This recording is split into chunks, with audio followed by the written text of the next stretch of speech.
दोस्तों महाराष्ट्र में इन दिनों कई सारे दलों की धड़कनें यानी राजनीतिक पार्टियों की धड़कनें बढ़ी हुई हैं और खासतौर से उनकी जो साल 2022-23 में जिन्होंने बीजेपी के साथ हाथ मिलाकर सत्ता बनाई थी। जी हाँ दोस्तों, इस समय महाराष्ट्र में जिस तरीके से माहौल है, बीजेपी के अलावा जो इनको सहयोगी दल हैं, सबकी सांसें इस समय जो है वो बढ़ी हुई हैं। आपको बता दें कि देवेंद्र फडणवीस की मुलाकात उद्धव ठाकरे के बाद अब उनके बेटे आदित्य ठाकरे से हुई है, ऐसी खबरें आ रही हैं। और बांद्रा स्थित एक होटल में ये सीक्रेट मीटिंग हुई है, लेकिन इस मीटिंग में क्या कुछ हुआ है वो भी आपको बताएंगे। साथ ही साथ उद्धव ठाकरे के बाद आदित्य ठाकरे से देवेंद्र फडणवीस की मुलाकातों के बाद महाराष्ट्र की सियासत में अब क्या नए समीकरण बन रहे हैं वो भी बताऊंगा, और क्यों एकनाथ शिंदे इन दिनों उद्धव ठाकरे पर हमलावर हैं जबकि चुनाव में अभी भी समय है। लगातार एकनाथ शिंदे बिना नाम लिए उद्धव ठाकरे पर क्यों निशाना साधे जा रहे हैं, ये सब कुछ आपको बताऊंगा इस वीडियो में। नमस्कार दोस्तों, मेरा नाम है मनीष कुमार सिंह और आप देख रहे हैं 4 PM महाराष्ट्र और आपका बहुत बहुत स्वागत करता हूं। दोस्तों महाराष्ट्र में आपको पता ही होगा कि विधान परिषद में जब तमाम नेता जब बैठे थे उसके बाद फोटो वोटो सेशन हुआ था, आपने तस्वीरें भी देखी होंगी।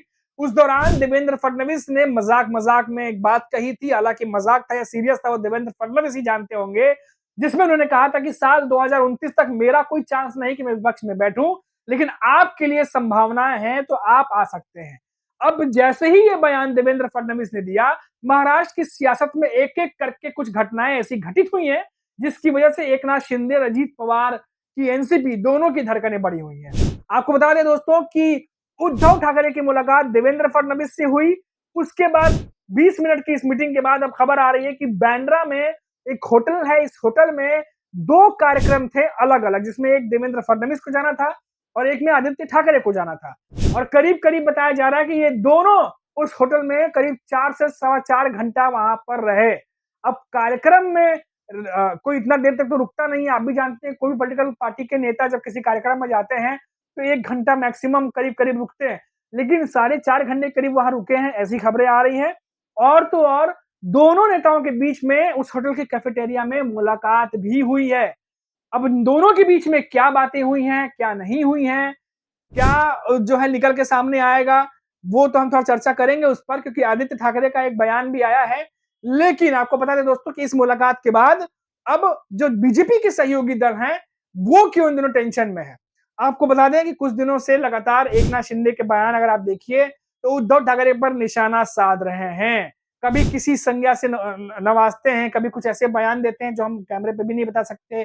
तो एकनाथ शिंदे के अंदर एक गुस्सा, एक नाराजगी कहीं न कहीं है और ये तमाम चीजें जो है वो लगातार अब दिख रहा है। अब कई जानकार ये भी कह रहे हैं कि एकनाथ शिंदे इस तरह के बयान इसलिए दे रहे हैं क्योंकि उद्धव ठाकरे और देवेंद्र फडणवीस के बीच बढ़ रही नजदीकियों से एकनाथ शिंदे जो है वो असहज हो गए हैं।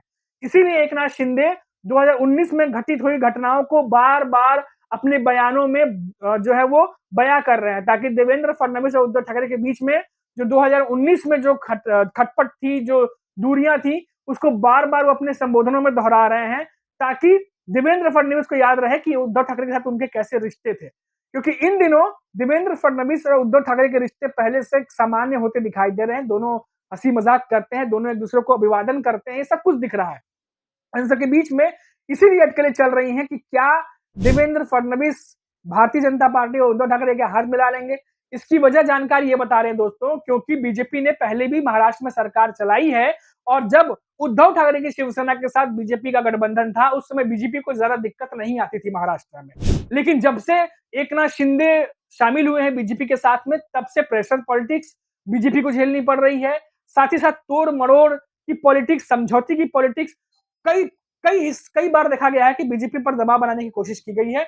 अब अगर आप देखिए तो सीएम पद को लेके पहले एकनाथ शिंदे अपना नाम रखे थे रेस में, फिर उसके बाद गृह मंत्रालय को लेके वो थोड़ा-सा नाराज हो गए, फिर गाँव चले गए थे जब उन्हें नहीं मिला। तो ये तमाम घटनाएँ लगातार घट रही हैं। अब इस सब के बीच में जो मुलाकात हुई है, अब इसके बाद आदित्य ठाकरे जो हैं, उनका भी एक बयान आया है। आदित्य ठाकरे का एक बयान आया है जिसमें उन्होंने बिना नाम लिए ये बात कही है। आदित्य ठाकरे ने कहा है कि मुलाकात में क्या हुई है, क्या नहीं है, ये तो बातें अभी वो फिलहाल इतना खुल के नहीं बता पाएँगे, लेकिन ये ज़रूर है कि इन मुलाकातों की जो खबरें हैं, उसकी वजह से कोई गाँव जा सकता है। क्योंकि ये जो खबरें चल रही हैं, इसको चलने दीजिए ऐसे ही, कोई हो सकता है गाँव चला जाए। तो उन्होंने बिना नाम लिए एकनाथ शिंदे पर निशाना साधा, क्योंकि विधानसभा चुनाव के बाद आपको याद होगा एकनाथ शिंदे एक दो बार नाराज होकर के सतारा चले गए थे। जब देवेंद्र फडणवीस यहाँ बैठक कर रहे थे, कई बीजेपी के नेता उनसे संपर्क साध रहे थे, उस समय एकनाथ शिंदे सतारा अपने गांव चले गए थे और वही सब चीजें आदित्य ठाकरे इनडायरेक्टली कह रहे थे। अब देखिए दोस्तों, अब यहां से आगे की चीज देखिए। महाराष्ट्र में चुनाव है, आप सभी को पता है, जल्द ही चुनाव होने वाले हैं बीएमसी के, निकाय चुनाव के, और ऐसे में उद्धव ठाकरे की शिवसेना काफी ज्यादा मजबूत रही है, हमेशा से मजबूत रही है। और बीजेपी लोकसभा चुनाव, विधानसभा चुनाव के बाद बीजेपी की नजर काफी समय से बीएमसी पर है। वो चाहती है बीजेपी की जो मेयर है वो उनकी पार्टी से बने।